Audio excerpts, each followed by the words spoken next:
Matthew! Matthew, kakain na! Matthew! Matthew! Han, pwede ba? Pakinaan mo lang konti yung boses mo. Diba sabi ko sa'yo, ayoko nang maingay sa bahay. Baka pati si Matthew mamana yan. Han, hindi kasi nakukuha sa isang tawag ang anak mo. Paulit-ulit pa. Nakatutok na naman sa cellphone. Ilang beses ko lang tinawag, ayaw pa rin lumabas ng kwarto. Ay, nako. Matthew, anak, kakain na. Okay, ito na po pa. Oh, kita mo. Masyado ka lang mainit, Han. Aba, sabihin mo, ikaw lang talaga ang paborito. Di na bago. Wala namang ganyanan, Han. Oh, Matthew, kumain ka na. Ma pa, may field trip po pala kami next week. Kailangan na rin pong mabayaran yung fee this Thursday. Field trip?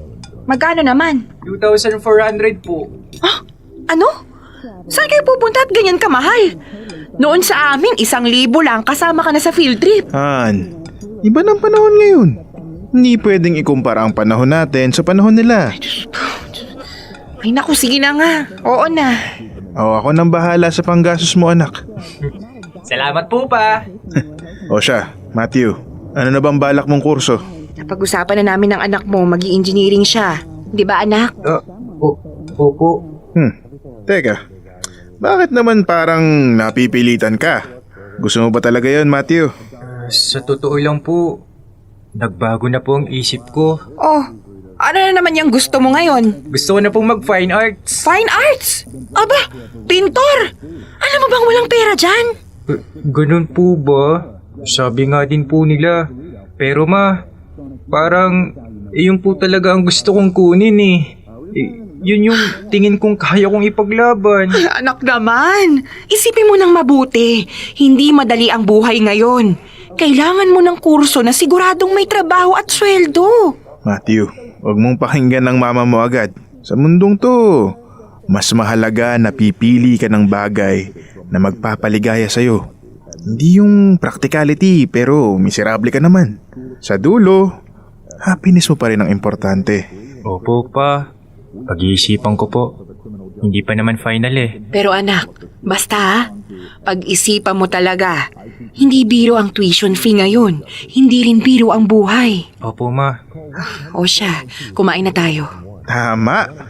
Sarap pa naman ng ulam. Tinola. Aso! Okay ka lang ba anak? Marami lang po sigurong paminta ma. Kaya ako na... Atso! Pero okay lang po ako. Ay naku, oo nga. Parang naparami nga ang lagay ko. Pasensya ka na anak. Okay lang po.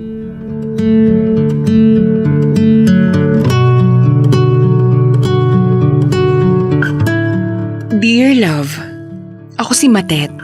Isang may bahay, isang ina, at isang asawa na pilit kinakaya ang bawat araw. Ang asawa kong si JC at ang kaisa-isa naming anak na si Matthew, na ngayon ay high school na. Totoo nga ang sabi nila, hindi biro ang pagiging magulang. Kailangan mong matuto habang naglalakad at bawat hakbang na may kabang mali ang ginagawa mo. Sinusubukan namin ni JC na ibigay kay Matthew ang lahat ng alam naming tama. Mga payo, disiplina at pagmamahal.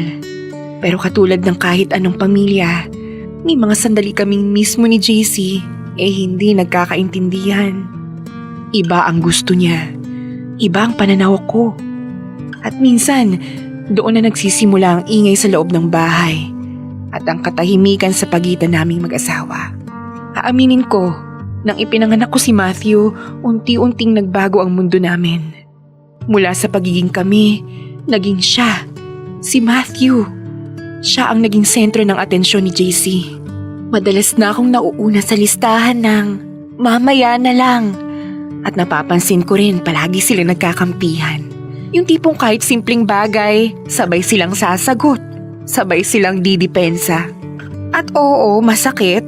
Minsan pakiramdam ko nga kontrabida ako sa sarili kong bahay. Yung tipong ako yung masungit. Ako ang killjoy. Ako ang mali. Pero iniisip ko na lang baka ganun talaga kapag nanay ka. Ikaw ang unang sumasalo ng galit, ng hirap, ng mga dapat ayusin. Pero sa likod ng lahat ng yon, may iniingatan akong takot. Takot na baka unti-unti kaming lumalayo ni JC. Baka sa sobrang pagtuon namin kay Matthew, nakalimutan na namin ang kami. Siguro, kailangan na naming hanapin ulit yung connection namin bilang mag-asawa. Baka kailangan lang naming bumalik sa kung saan kami nagsimula, na kami muna bago ang kahit ano pa.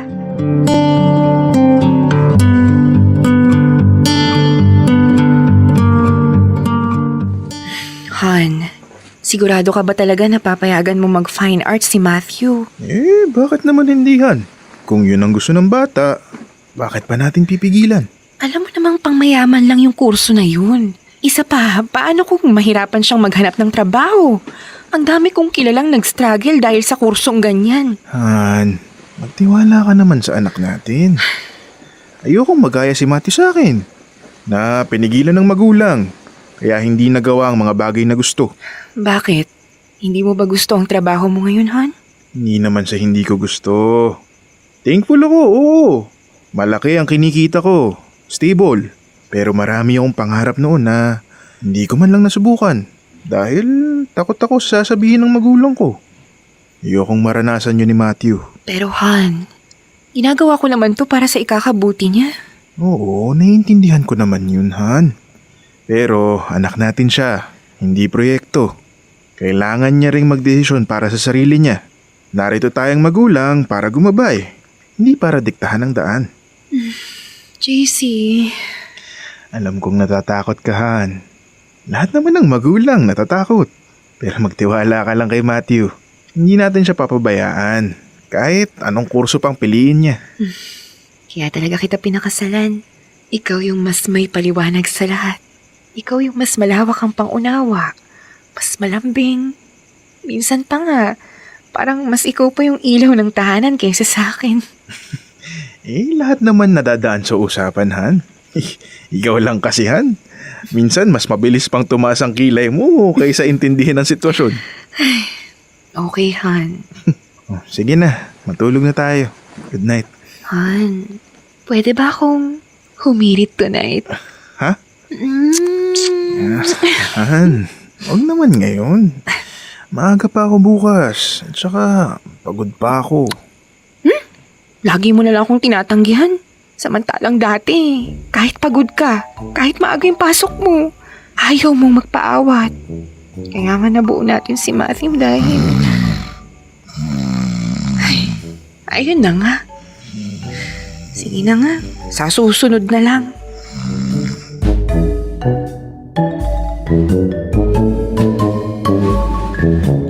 Sinusubukan kong kumonekta kay JC. Pero wala.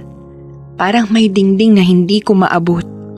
Ramdam ko, unti-unti kami nagkakaroon ng magkaibang pananaw sa buhay. At doon ako natatakot. Na baka pati pagpapalaki namin kay Matthew ay maapektuhan ng pagkakalayong hindi namin napapansin. Noong una, sinasawalang bahala ko lang ang pagtanggi niya sa kama. Iniisip ko na pagod lang siya, o stress, o normal lang na minsan hindi kami sabay ng gana. Pero habang tumatagal, hindi na minsan, kundi palagi na. Ilang buwan na walang nangyayari sa amin. At para sa akin, bago yun. Kasama yun sa closeness namin, sa pagiging kami. Napaisip tuloy ako, ganito ba talaga kapag tumatanda ang mag-asawa? Unti-unting nawawala yung parte ng relasyon na nagbibigay ng init, ng lambing, ng kumpirmasyon na mahalaga ka pa rin. O baka naman, may iba na siya. Aminin ko, pumapasok talaga yan sa isip ko eh. Kahit ayoko, kahit masakit. Kasi minsan, yung tahimik na paglayo, mas nakakatakot pa kaysa sa malaking sigawan.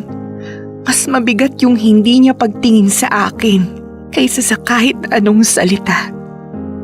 At dahil doon, imbis na mag-focus ako sa pagpapalaki kay Matthew, nabaling ang atensyon ko sa kung anong meron. O baka wala na sa asawa kong si JC.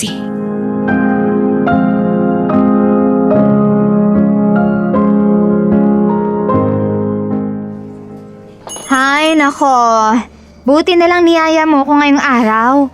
Hindi na ako makaalis sa mister ko. Parang tuko kong kumapit. At least nga pinayagan ka pa rin. Oo, ang sabi ko, may malaki kang problema at kailangan mo ng kausap. Ayun, kumagat. Pinayagan akong makalabas. Oh, bakit ganyan ka makahinga? May malaki ba talagang problema? Si JC kasi. Si JC? Oh, bago yan ah.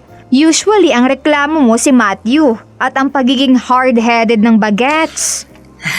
Tina, kayo ba ng asawa mo nagsisiping pa rin? Oo naman. Diyos ko, ang trabaho lang ang nakakapigil sa amin. Pero si Mark, aba, kung may chance, kumakabayo yan. Para bang laging may energy. At mas matagal na kayong kasal kesa sa amin, di ba? Oo, at kahit dalawa na anak namin, ayaw pa rin tumigil ng mokong. Bakit? Si parang JC ba? Naina na? Hindi naman siguro. Pero wala na talagang nangyayari sa amin. Ilang buwan na. Iniisip ko kung normal lang ba to. Pero sa mga kwento mo parang hindi. OMG! Friend! Ayoko magpadagdag sa kaba mo, pero hindi kayo mababae si... Tina, ayoko nga isipin yan eh. Ayoko talaga. Okay.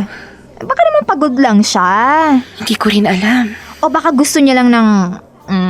bago. Alam mo naman, minsan ng mga lalaki, madaling magsawa kapag paulit-ulit lang yung routine. Hindi rin, Tina.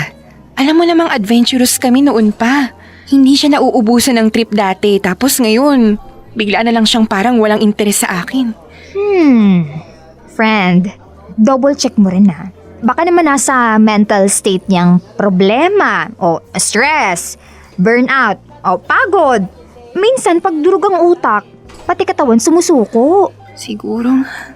Pero sa lahat ng to, ang pinakamabuting gawin, kausapin mo ang asawa mo.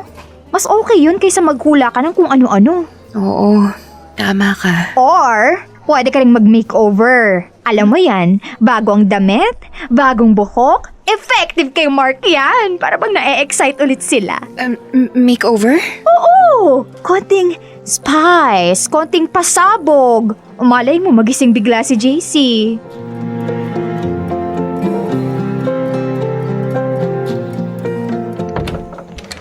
Han, I'm home. Welcome home, Han. Si Matthew. Tulog na kanina pa. May ulam pa ba? Hindi ako nakapag-dinner sa office eh. Meron pa. May nilagang baka pa sa kusina. Oh, yun. Sakto. Gutom na ako. Han, Oh. Han, wala ka bang napapansin sa akin? Ha? Ano meron? Really? Hindi mo talaga napapansin? Bagong damit? Ay naku!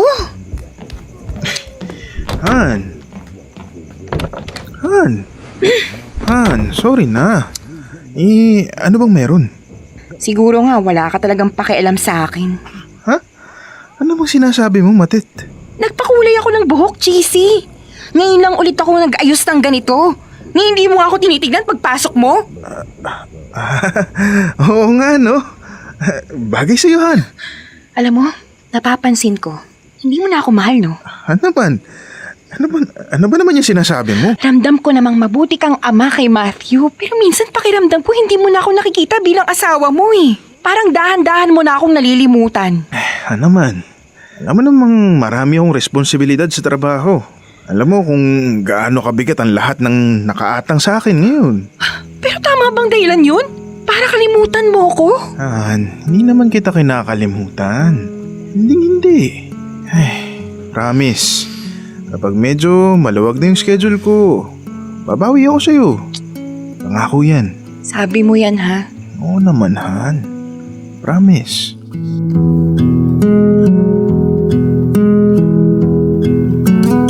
Hinihintay ko na magbago si JC. Pero hindi dumating ang pagbawi niyang inaasahan ko.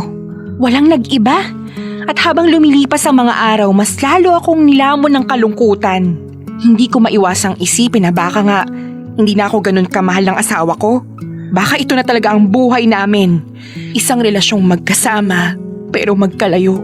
Pero bago ko tuluyang tanggapin na ganito kami habang buhay, binigyan ko pa ng isa pang pagkakataon ng lahat. Kinalap ko ang lahat ng aking lakas ng loob at sinubukan ko ulit kausapin si JC. Hindi lang para sa sarili ko, kundi para sa amin at sa anak namin si Matthew.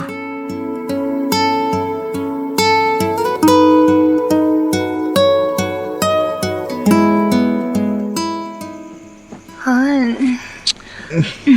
Han, huwag mo na ngayon. Han, kahit ngayong gabi lang. Han, marami akong trabaho bukas. Ano ba? JC, lagi mo na lang ba akong tatanggihan? Han, uy, Han naman. Konting pag-intindi naman. Konti! JC, ilang beses na kitang kinakausap tungkol dito eh. Lagi mo na lang pinagsasawalang bahala yung nararamdaman ko. Sinusubukan kong lumapit sa'yo, makipag-usap, maglambing. Pero wala kang binabalik sa akin. Asawa mo ako, JC. Ito na naman tayo. Oo, ito na naman tayo.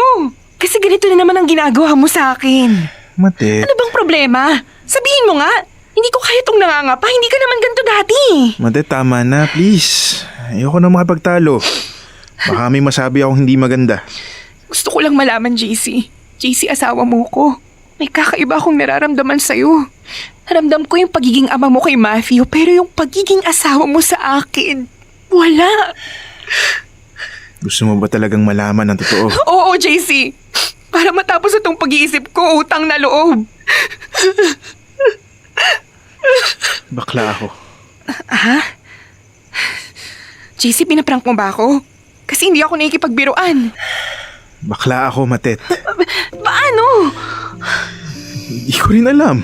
Hindi ko alam kung kailan nagsimula. Pero isang araw naramdaman ko na lang. Matet, hindi ko naman to ginusto. Wala akong iba, promise yan. Pero napagtanto ko na hindi ako lalaki sa paraan na inaasahan mo.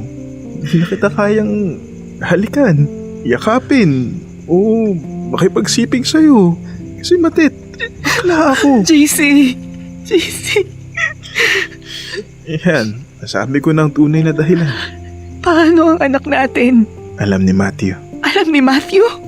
Sa kanya ko unang sinabi. Dahil alam kong maiintindihan niya. Pero sa'yo, Matet. Matet, hindi ko alam kung paano. Lalo na kapag mabilis kang magalit. Natatakot ako. Paano na ang pamilya natin, JC? Hindi ko rin alam, Matet. Pero hindi ko naman to ginusto. Bigla ko na lang naramdaman to. At hindi ko na alam kung paano haharapin. Dear love, parang panaginip lang ang lahat. Hindi ako makapaniwala. Ang ama ng anak ko ay bakla. Wala namang masama sa pagiging bakla, pero paano na ang pamilya na matagal naming binuo? Pagkatapos ng pag-amin ni JC, lumaya siya sa bahay. Nahihiya raw siya at pilit kong pinigilan kasi asawa ko pa rin naman siya. Pero sinabi niyang hindi niya kaya. Nagpasya siya na bumukod para raw hindi niya na ako masaktan pa. Kahit na nawalan ako ng asawa, tinanggap ko na lang ang sitwasyon. Pinilid kong maging mahinahon at maging masaya para sa kanya. Para sa anak namin. Para kay Matthew. Sa huli, ang mahalaga ay nahanap na ni JC ang sarili niya. At ako, pinipilit kong tanggapin yun.